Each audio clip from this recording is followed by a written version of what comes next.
Hello everyone, welcome to my channel, and in this video I'll show you how to watch adult videos on YouTube. If you want to watch adult videos on YouTube, you need to change one setting in YouTube application, and in this video I'll show you what this setting is. Subscribe to my channel if you haven't already, and let's get started.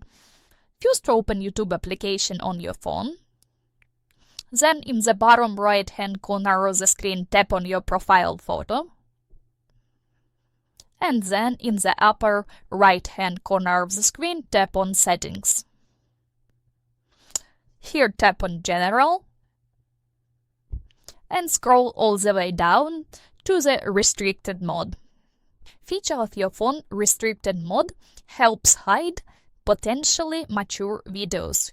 It means that if this feature is enabled on your phone, you cannot watch adult videos on YouTube.